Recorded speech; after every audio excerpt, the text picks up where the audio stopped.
నమస్కారం.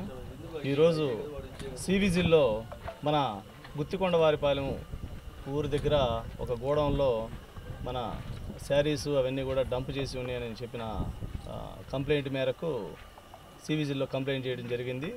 దానికి అనుగుణంగా మన జిల్లా అధికారుల ఆదేశాల మేరకు మేము జిఎస్టీ టీము, ఎఫ్ఎస్టీ టీము అందరం కూడా వచ్చి చూసాము.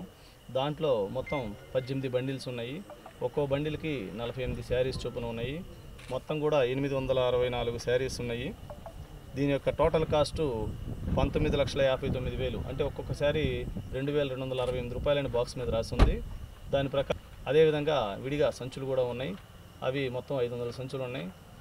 ఒక 10,000 రూపాయలు దాని కాస్ట్ ఉంటుందని లెక్కించడం జరిగింది. కాబట్టి అవన్నీ కూడా మన ఎలక్షన్ కమిషన్ ఇచ్చిన ఆదేశాల మేరకు దాన్ని సీజ్ చేసి తగు చర్యలు తీసుకుంటామని తెలియజేయడం జరిగింది. ఎవరిగా గుర్తించారు? ఎవరు క్లెయిమ్ చేయలేదండి, దాన్ని ఎవరు క్లెయిమ్ చేయలేదు. ఇక్కడ అనాథరైజ్డ్గా ఉన్నాయి కాబట్టి అవి సీజ్ చేసి గోడౌన్ ఓనరు అతని దగ్గర కూడా స్టేట్మెంట్ తీసుకుంటాము. ఏ పార్టీకి సంబంధించి? అది వైసీపీ అని దాని మీద రాసిందండి, శారీస్ మీద మన అమలు ఉన్నాయి కాబట్టి